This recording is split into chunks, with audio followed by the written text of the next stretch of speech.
वज़ीर आज़म पाकिस्तान ने गरीबों से हमदर्दी जतलाते हुए जो कहा, उसने अच्छे अच्छों के होश उड़ा दिए। वज़ीर आज़म फरमा रहे थे कि गरीब भूखे हों तो मुझे तकलीफ होती है। अब न जाने ये सब कुछ सुनकर उस भूखे गरीब मासूम बच्चे के उस बाप को जिसने अपने हाथों से अपने बच्चे को फांसी दी, उसे कितनी तकलीफ हुई होगी।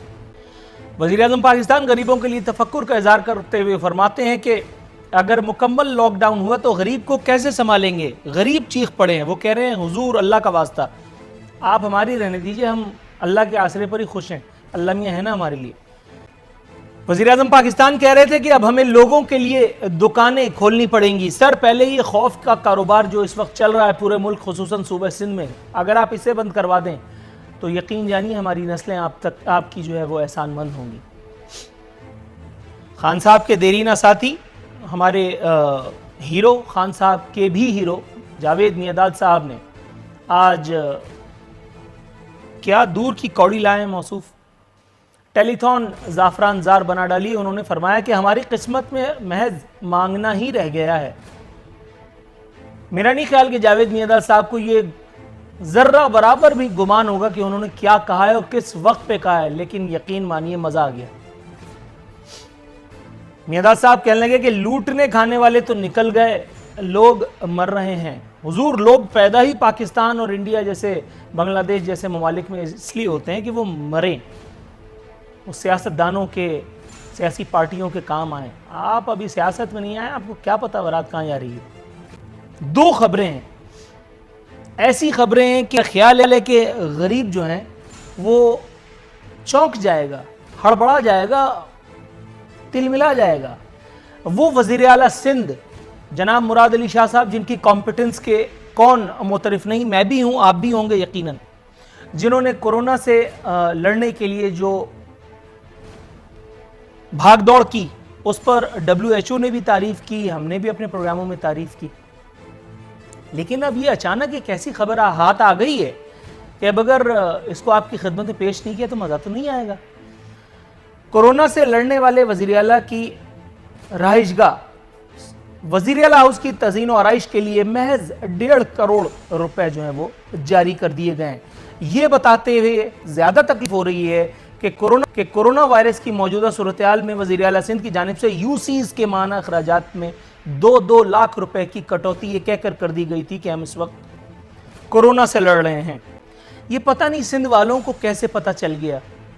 कल वज़ीर ख़ारिजा ने भी, जिनका कतई ये काम नहीं है कि कौम को कोरोना से उलझाएं या डराएं, उन्होंने भी कल कहा कि मई या जून में कोरोना उरूज पर होगा। अल्लाह माफ़ करे, माज़अल्लाह, तौबा इस्तग़फ़ार। अपना काम नहीं हो रहा। अब समझ में ये नहीं आ रहा कि क्या वाकई पाकिस्तान जैसे मुल्क में हर चीज़ पर शुबा होता है। ये डॉक्टर्स इतने वेले, इतने फारिग हैं, ये फी सबीलिल्लाह निकल करके प्रेस कॉन्फ्रेंस कर रहे हैं, ये इतना कौम का दर्द रखते हैं, जब तक सामने वाले की जेब में खीसे में, अक्सरियत की बात कर रहा हूँ, फीस ना हो मुंह नहीं लगाते। मैं अक्सरियत की बात कर रहा हूँ, फिर कह रहा हूँ यहाँ ऐसे ऐसे लोग भी, अदीब रिजवी साहब, और कहाँ जाएंगे हम, मतलब मेरा ख्याल है फुल स्टॉप लगा दिया मैंने। ऐसे ऐसे मसीहा भी अल्हम्दुलिल्लाह, अल्लाह का शुक्र, अल्लाह ताला उन्हें सलामत रखे, मौजूद है। लेकिन फिर भी फीस के बगैर जो मरीजों को लिफ्ट नहीं कराता, जो नखरे जब तक ना उठवा ले उस वक्त तक ओटी में नहीं पहुंचता, मतलब बहुत सारे मामलात हैं। वो अपनी ज़ाती गाड़ी में फ्यूल जला करके प्रेस क्लब जा रहा है, कभी कराची में कभी लाहौर में, दौड़ रहा है मुल्क के लिए, अंधी लगी है, बेवकूफ़ समझा हुआ है। डॉक्टर अब्दुल बारी साहब यहीं कराची में जहाँ मैं इस वक्त बैठा हूँ, यहीं पर थोड़ी दूर इनकी सल्तनत वाक़ है। इन्होंने भी ये बताया था, क्यों बताया था नहीं समझ पाया मैं। इन्होंने भी ये बताया था कि अगर मसाजिद खोल दी गई तो कोरोना फैल जाएगा।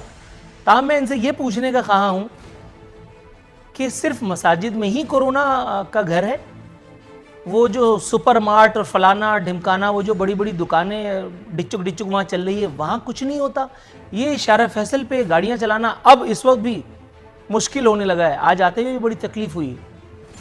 खोए से खोआ चल रहा है, वहाँ कोरोना किसी को कुछ नहीं कह रहा, मसाजिद में ही काट लेगा। सर ये अपने ही गिराते हैं नशेमन पे बिजलियां। आपने ये गाना यकीनन सुन रखा होगा, लेकिन वहमो गुमान में भी ना था कि ये एक ऐसे वक्त में हमारे सामने आ जाएगी इसकी अमली तफसीर, कि जब खान साहब एहसास टेलीथॉन कर रहे हैं और सामने जावेद मियादाद और उनको हिट विकेट करवा दें। वो ये कह रहे हैं कि हमारी किस्मत में क्या मांगना ही रह गया है। सर बात तो सच है मगर बात है रुसवाई की, कुछ फरमाइएगा। ये वाकई रुसवाई की बात है, क्योंकि न्यूक्लियर पावर है पाकिस्तान। भले ही हमें मुश्किलात हैं, भले ही हमारी हालात ठीक नहीं हैं, लेकिन फिर भी एक रख रखाव होता है किसी मुल्क का।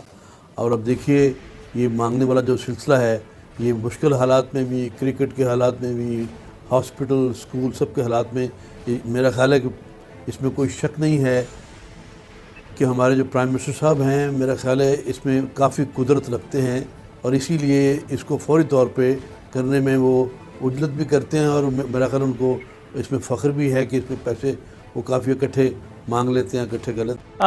पूछना ये था कि अभी तो 24 घंटे हुए हैं मैडम उस गरीब 2 साल के रहीम यार खान के उस बच्चे की फांसी को, जिसको उसके बाप ने भूख से तंग आकर, फाकों से तंग आकर, लॉकडाउन से बेजार होकर अपने ही हाथों से अपने घर में फांसी दे डाली। अभी तो मेरा ख्याल है उसकी अगली मनाजिल भी तय नहीं हो पाई होंगी सही तरीके से।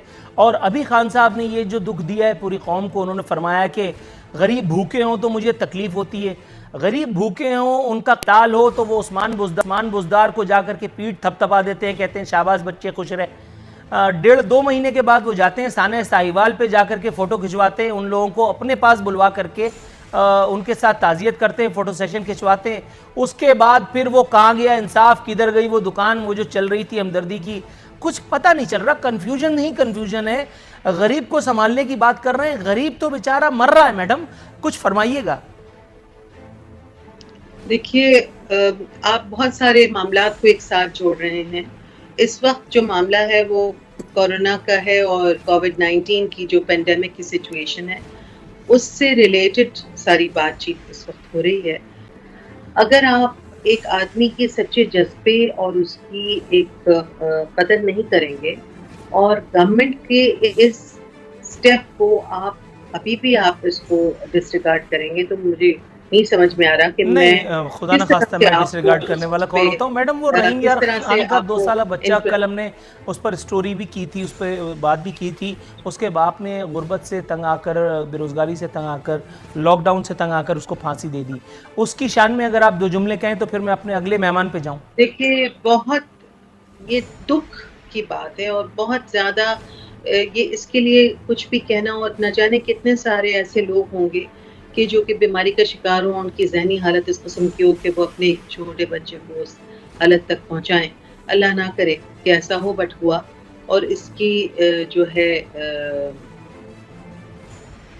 और ये उस सूबे में हुआ, ये ज्यादा ऑब्जेक्शनेबल है, ये उस सूबे में हुआ जहां उस्मान बुज़दार साहब जो हैं उनका इख्तिदार फल फूल रहा है। जी अल्लाह का शुक्र, आप सुनाएं। ठीक है सर, अल्लाह का बड़ा शुक्र है, एहसान परवरदिगार आलम का। सर सबसे पहले आपका शुक्रिया अदा करना चाहता हूँ, मेरी तरफ से 1.5-2 किलो शुक्रिया एक साथ ही कबूल कीजिए।